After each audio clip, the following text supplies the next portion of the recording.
Summer League Game 5, the final one for the Pacers is done. They lost again. Jarace Walker, Johnny Furphy didn't play. Ben Sheppard once again didn't play, but we still learned something. Some guys were awesome. Some guys weren't. Summer League is done.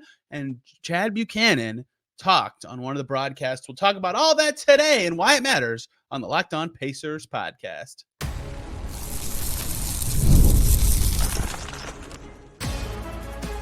You are Locked On Pacers, your daily Indiana Pacers podcast, part of the Locked On Podcast Network, your team every day. What up, y'all? Happy Monday. Hope you had a great weekend, and welcome into another edition of the Locked On Pacers podcast, where we, of course, talk about the Indiana Pacers. As always, my name's Tony East. I cover the team for Forbes and SI, and today we're diving into the final Summer League game for the Pacers. Pacers-Cavs on Saturday. Some guys stopped playing. Some guys kept playing. Who did, who didn't? What shined, what did not? What does it mean going forward? And also, during Pacers-Wolves, the second game, I was there, so I didn't get to hear it until recently. Chad Buchanan was on the broadcast, asked some questions about the team. He said some stuff that I want to talk about because some of it does certainly matter and relates to the Pacers going forward. This week will be fun here. Summer League's done, so the Pacers offseason's getting close to the end point of obvious dates and events. So we'll do a big Summer League deep dive tomorrow with Kalen Cooper. We'll do what Summer League meant for the roster this week, and then we'll do two more things that will be interesting about the offseason, and then we'll see. If you guys have suggestions, let me know. We must start with Summer League Game 5. Pacers-Cavs, the result does not matter. The Pacers lost by 7. The Cavs were unbelievable from 3 in the fourth quarter. The key thing to start with is Jarace Walker did not play. What else is there to show for Jarace Walker that we didn't see in the 4 games? They were kind of similar in his approach, not necessarily in the result of how he played, but in terms of what he was doing, what they were asking him to do, how much he was able to do, and what he's able to look like. Chad Buchanan did talk about him. We'll bring that up later, but same for him and Furphy. They did not play. Again, what else is there to show for both of them? But I would add, Sheppard was done. I think for them, too, specifically, and what it relates to with this game is everyone else who played, you could argue, is fighting for something from a roster perspective this year. So Kendall Brown notably did play, right? He's a rostered player. So it's not that all the roster players didn't play. And all the guys with two-way like paths that make sense all played. So to me, there was at least some credible thought of these guys showcasing themselves potentially for a last time before the Pacers make some roster decisions, get their team in order, fighting for something roster-wise. I would say a lot of weird themes from this game that we'll kind of get to at the end. So we'll go through the guys that matter, which is the second-round picks, the two-way floaters, and one player that I've talked about a lot, Dakota Mathias, who has stood out in Summer League. Let's start with Quenton Jackson. Finally, I told you guys, except I didn't. Quenton Jackson was awesome. So what happened, if you guys don't get what I just said, is before Summer League started, I said, I think Quenton Jackson's going to look really good. His skill set is going to look awesome in Summer League as the scoring guard who gets to the rim and is hard to guard and can do some stuff with the ball. And then he was awful in the first game, completely atrocious, and then was really good all the rest. But he was so bad the first game, like unfathomably bad, that the first impression carried a lot. He finished Summer League, believe it or not, averaging 11 points, 4.2 assists, which is second on the team to 3 turnovers. The person who led the team in assists averaged almost 6 turnovers on 62.5, 46, 67 shooting. I see he was good in the end. It just took a while. He was awesome in this game. 9 for 12 from the field for 22 points, 4 rebounds, 3 assists, 4 steals, 2 blocks. Really great Quenton Jackson game, showing all the stuff in his last chance to show all of the stuff. And he easily had the most notes of any player who played and mattered for me in this game. Like, he had a chase down block early in the game. Where did that come from? But you can see the bounce, especially when he gets into the lane. And then, like, right after that, he had a steal and a run out and a slam. It's like all this athleticism popping on the defensive end, which is not really a thing for him. Like, that is the vision you can see. It's not that, you know, he has this insanely high ceiling, like he's 26 or whatever, but the athleticism that when he's like got on ball chops or a matchup he can handle on that end is there, and he can skate by guys all the time, right? Like, he had good defensive plays early and then a sweet dump off pass to Oscar Tshiebwe in the first quarter. He was playing great. He had a sweet straight on 3 in the second half that looked perfect the whole way. He had some slithery takes. He had one with 6 minutes to go that was like the most stylish drive he's had the whole game, and like almost a dead play for the Pacers. He was awesome. He was getting into the paint. He was finding teammates, making shots, getting fouled, and making defensive plays along the way. Definitely, to me, his best game of Summer League because he contributed on both ends. Really showed some stuff that the Pacers hadn't. I mean, they have seen it, but hadn't seen from him in a bit. He had a good Summer League in terms of picking it up. Like the only 2 missed shots I think he had between the first game and this last game were all either shot clock buzzer beaters or quarter buzzer beaters. Everything else was just turnovers that weren't good for him. But this game, he had better defense. He took care of the ball to a pretty good level. And he finished a bunch of plays. The athleticism pops, especially when it's functional like this, when he can use it to get past guys and make something happen. This was by far his best game at a good time to close with a pretty positive Summer League, I would say, for him after an unbelievably bad start. I cannot, you have to calculate that game in, but the other 4 were positive games. And he was definitely the highlight of this game, him and one other player that we'll talk about in a second. But for a guy who is a restricted free agent with a 2-way qualifying offer floating out there, an important close to Summer League, also a restricted free agent with a 2-way qualifying offer floating out there, was Oscar Tshiebwe, who was also good in this game. 8 for 13 from the field, 2 jump shots, 2 of them. What is going on? He hit one almost every game in Summer League. One of them was off the dribble. He attacked the rim off the dribble and to get to the basket for a layup. Where is this stuff coming from? This is not stuff you saw a bunch from Oscar Tshiebwe last season. It was a lot of, I'm going to finish around the basket after an offensive rebound. That matters. And you still can tell a lot that it's not like it's a work in progress jumper. My evidence would be that he did not make every jumper. He took 1 and 2. He went 1 for 6 from the foul line in this game, right? Like the range is there-ish compared to not range, like deep range. Like he's not just an around the basket guy anymore, but how confident can you be in that as the Pacers? Quenton Jackson shot a better percentage than him in Summer League, right? Like what is the function of this if it's not super efficient, but it's pretty good. And that says a lot about Jackson too. So a good game from Tshiebwe, certainly. He played very well. He showed off some stuff. He got his rebounds. He had 6 that led the team. He didn't mess up as much with the ball, right? Some good stuff. 1 nice pass. He added more passing than last year, certainly in Summer League, and closed it with a refined game of some of that passing. But the attacks off the dribble and the 1 uncorked jumper, again, it was kind of late clock, but it looked natural. Like pretty good stuff for a 17-point Oscar Tshiebwe game. So the 2 guys they've already played for the Pacers before, right? They've played in games, plural, for the Indiana Pacers and finished on 2-way deals for a good Mad Ants team. And we're good enough last year. The Pacers said, maybe, yes, let's make you a restricted free agent. Closed Summer League well. And in general, had good stuff. We'll talk more about the roster considerations from Summer League in a while, but like Oscar Tshiebwe changed agents earlier this month. Like Octagon tweeted it out. They're both still restricted. They both could, in theory, just sign it and be on a 2-way deal anytime, but the Pacers could also waive them if they didn't want them to do that. So now the Pacers have to decide. In theory, they don't have like a deadline or anything, but both of them made their cases in the final game, and were definitely the best 2 Pacers players in this game. One other standout was Tristan Newton. We'll talk about him early in the second segment. He put a lot together from the foul line late in Summer League, and Enrique Freeman had a good Summer League in general. So the 2-way contracts, again, we'll do a whole show on new roster considerations after Summer League for the Pacers. The 2-way contract stuff will be fascinating to me, how they decide who gets it, because all those guys could get a roster spot. In theory, one's still open. Maybe another one will be. Who knows?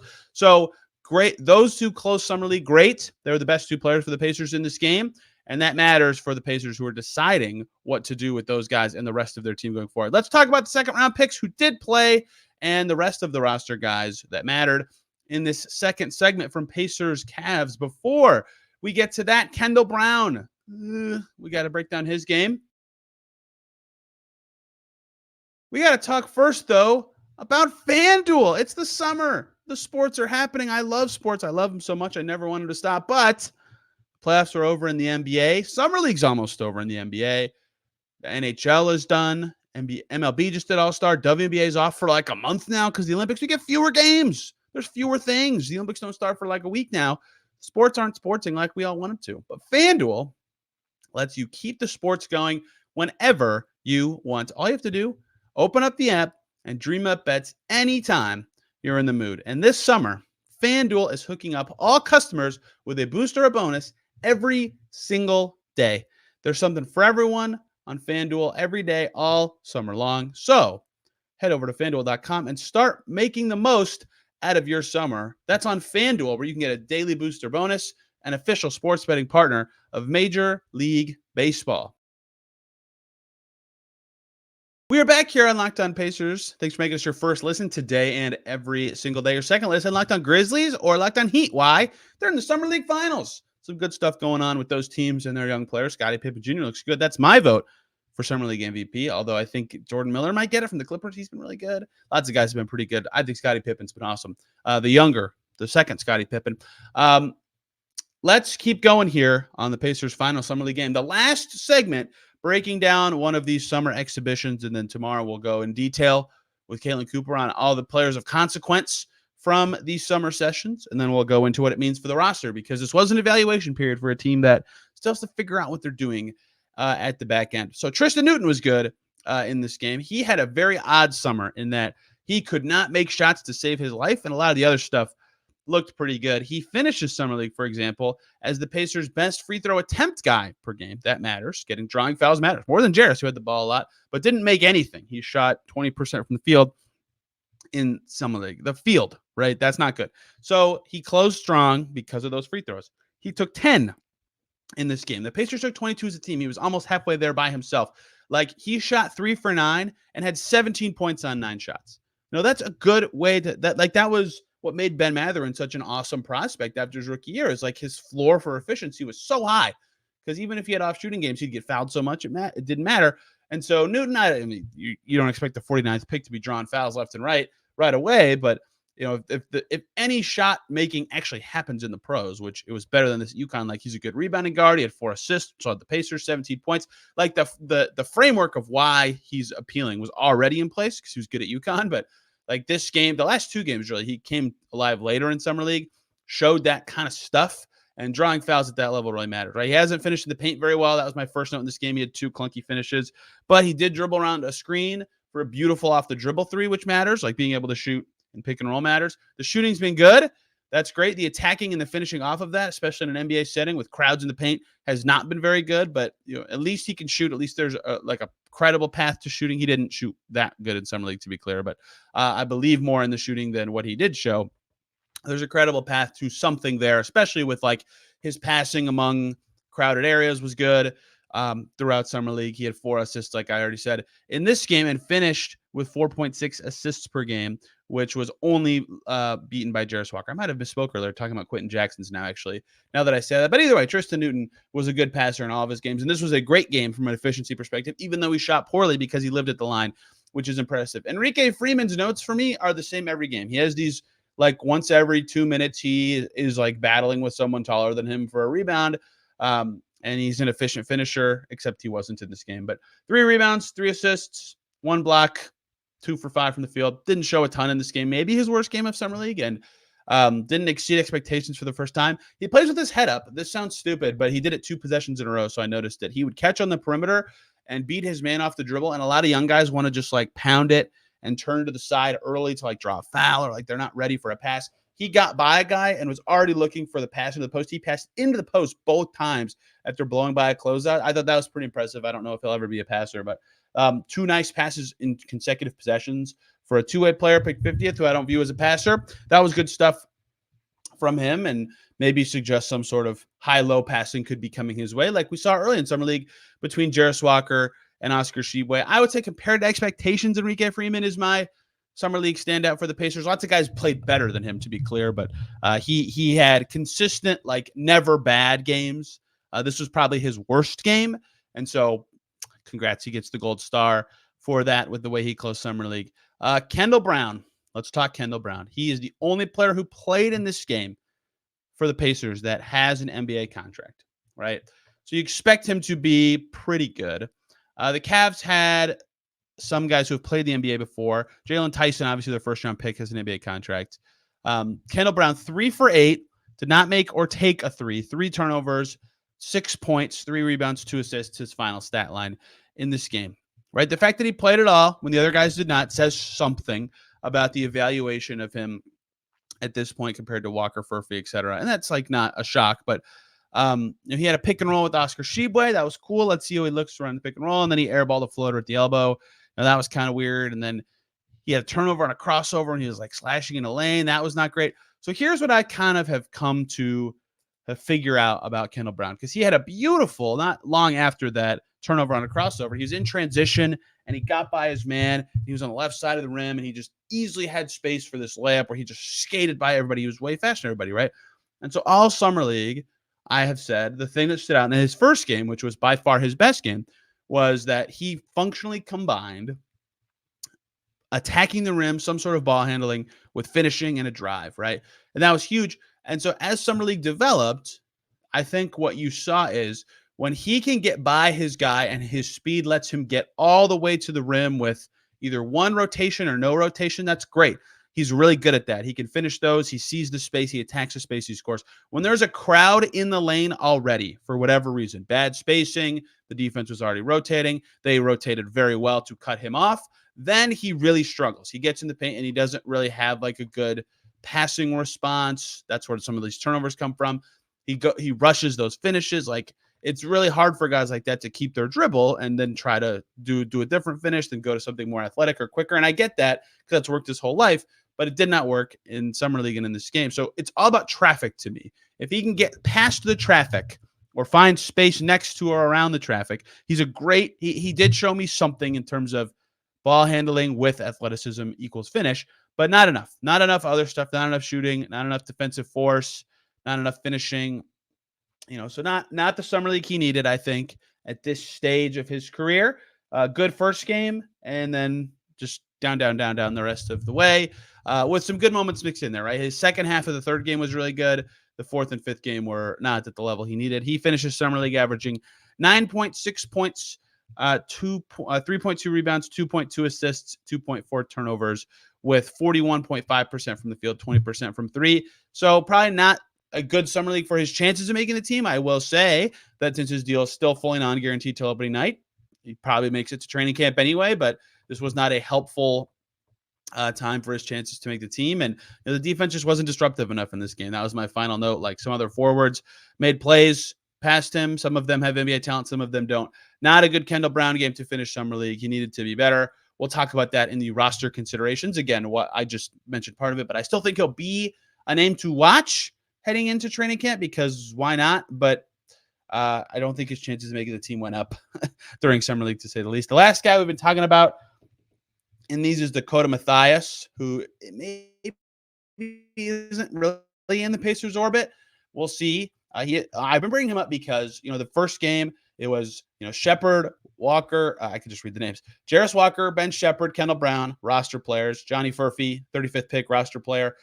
Tristan Newton, Enrique Freeman, second-round picks. Quenton Jackson and Oscar Tshiebwe, restricted free agent, two-way guys, right? All those guys either have played for the Pacers or are going to play for the Pacers or just got drafted by the Pacers. And their ninth guy in the rotation was Dakota Mathias, who was none of the above, but was clearly the guy that identified of the rest of the crew that was the best player. And he played well for a lot of summer league. This game, with even less creation than normal, he was 2 for 7 for 5 points. So that's not great. Missed some threes in this one. I was really locked in to see how he could do with like a worse general team around him. Like, he whipped off a sick, got it up quick three, running around a curl from the corner. Looked very Doug McDermott-like. He missed it, but like, the form's there. He's got the quick release. He's just a player, right? He clearly is better than some of these other summer league guys who are out there, but he couldn't, like at the buzzer of the first quarter, if you can go back and watch it, he had to create separation for a buzzer beater. He could not do it, right? He couldn't do it. He got blocked. Like, he is strictly a movement shooter type, I think, in an NBA offense. Which is limiting, but he was good at it, right? He had a catch turnover, his left shoulder basket out of a sideline on a balance play, a crucial three in the fourth quarter of this game. So this wasn't a good Dakota Mathias game, certainly, but he finishes summer league with 43% three-point shooting on 3 attempts per game, and that was in under 12 minutes. Like, he can get him up. He's a decent shooter. He showed something in summer league, and again, I would say I don't think he's going to end up getting a contract with the Pacers, but he's 2A eligible and was better than expected, at least for me, in these summer league games, and they clearly valued him somewhat because he was in the rotation all 5 games. So that is the closing for Dakota Mathias. We'll talk about him a little with Kalen, but not a ton. Other notes from this game: Lance Jones had some early pop. Nice, 2 Purdue guys in a row had some early pop and pushes to the rim in this one. Kind of forced it throughout the game a little too much. He ended up taking 11 shots and was only 3 for 11, but at times some good drives, which I thought was pretty interesting. He played his best game, certainly, to close things out. There were some lineups with all guys who aren't roster or 2A expected guys.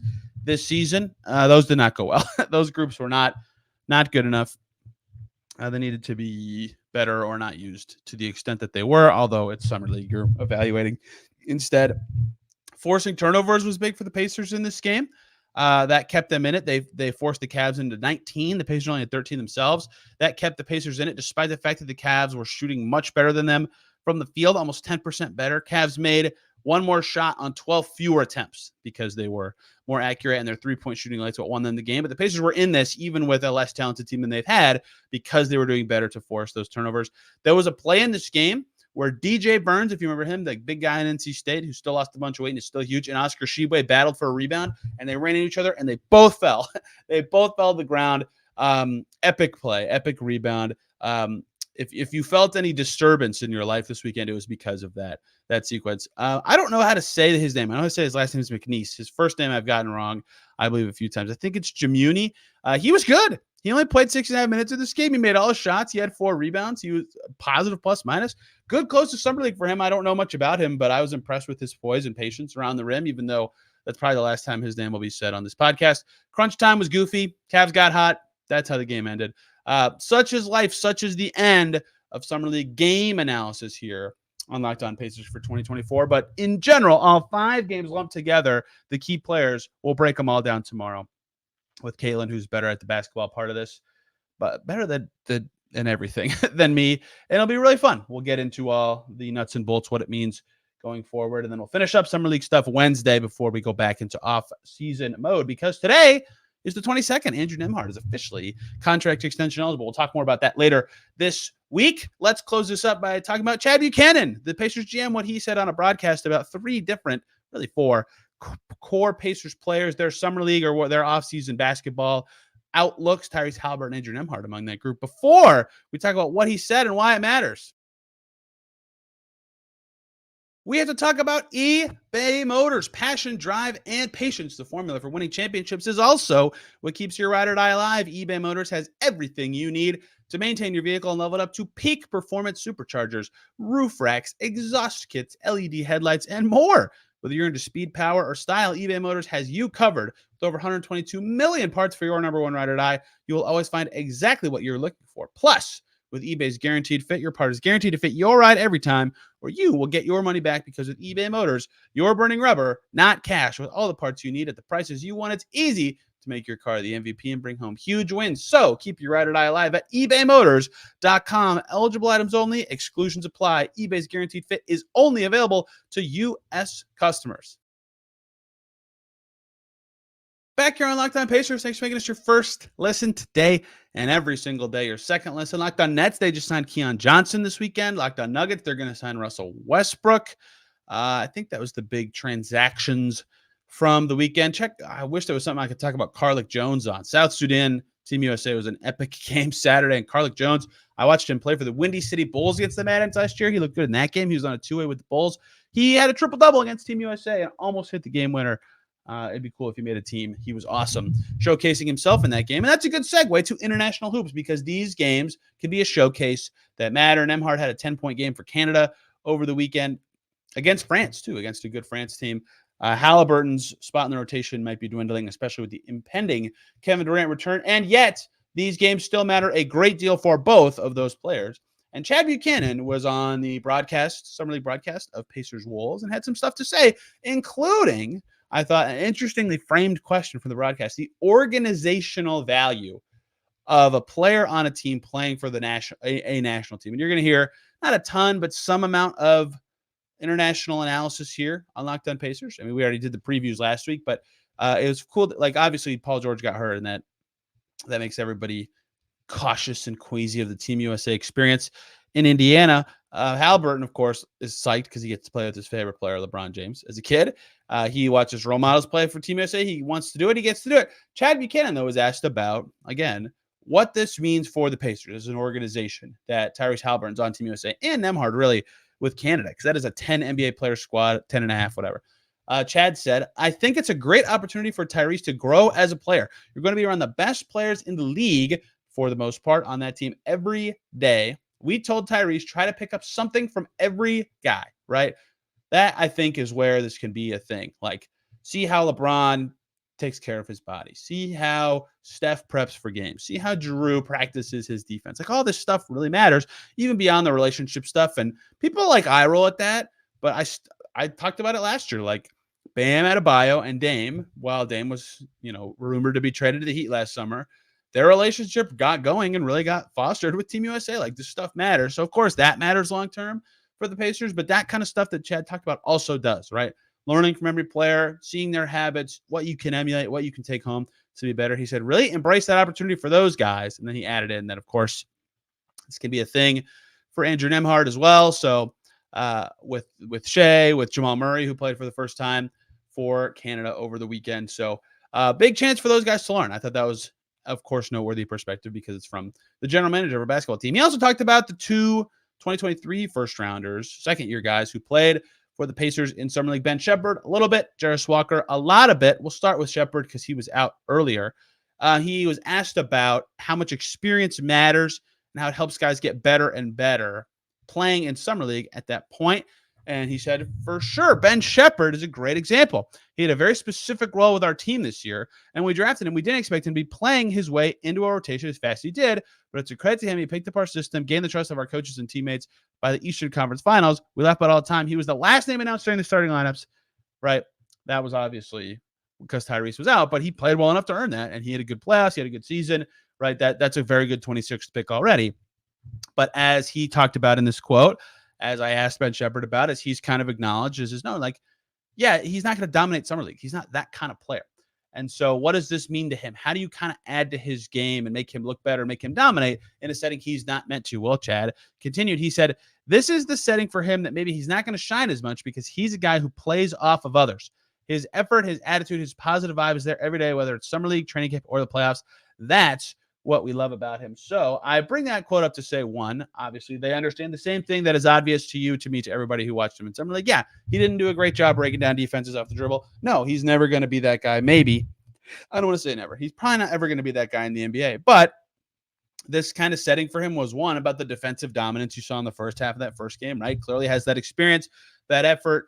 Two, he got to play with the new rookies. And three, this was kind of expected. That's just what his game is. And even the organization can acknowledge that from the inside. We will close with Chad Buchanan's final key thought, at least to me. And that was when he was talking about, that's right, Jarace Walker, everybody's most interesting player of the Summer League sessions. And he was asked, maybe not directly about him, but kind of the reality of the Pacers coming forward and Jarace Walker showing progress, and could he actually come in for playing time? And, after the first game, Jarace was like, yeah, I want to be better and all this stuff. So Chad Buchanan was asked about it. He said, for us and our team, that guy number 5, Jarace Walker, this is a big week for him. He was a high pick for us last year, trying to get his way into our rotation. This past year was a challenge because we had a lot of guys that played well that were blossoming. So we've expressed to him, this is an important week for you to show how you fit into our rotation. He does a lot of things well. We want to see him prove that this week, right? So this was clearly not like a big deal for Jarace to play in this and play well and show off some stuff. And at times you saw it, and he looked dominant and could get by whoever he wanted and finish. And he made threes at a very high level, which mattered a lot. And he made twos at a not so great level. And his defensive playmaking wasn't at the level it was last year, but his assist burden was much higher, and he was rebounded. So it was good in some ways and not good in others. But the Pacers viewed this as a chance for him, to be that kind of guy, to grow in that kind of way and prove what he could do. I still think he's going to play more this year than last year, just because he's up in the pecking order from like 13th to 11th. And if you're 11th, that means one injury means you're in the rotation. We'll see. But this was a big week for him from the Pacers, and they did not need to see a 5th game from him. I think they think it went well. I think it went well for Jarace, although not amazing is what I would say. Probably like a B Summer League for Jarace Walker. We'll talk about it tomorrow with Caitlin Cooper, but that's all the noteworthy stuff we heard from Chad Buchanan about players on the Pacers roster in Chad Buchanan's interview on our Summer League broadcast. Of course, always good to hear from him. Rick Carlisle, we talked about some of the stuff he said last week. So let's wrap up here. We'll be back tomorrow talking more Summer League, and Wednesday talking more Summer League. Later in the week, talking about some of the Pacers' new players and contract extensions. They have 3 guys extension eligible. That's easy. 3 segments, 3 players. Perfect. Easy peasy. How do their new considerations, how does their free agency play into all 3 of those things? So lots of fun stuff coming here on Locked On Pacers as per usual. I am on Twitter or X at Tony R. East. If you want to yell at me, that's the best place to do it. This podcast is there at Locked On Pacers. If you want to see the topics of a show before you listen, they're tweeted out in a nice bulleted list there, or comment down below on YouTube if you want to ask me something or talk about something. Thank you all for listening today. Hope you had a good weekend. We will see you very soon.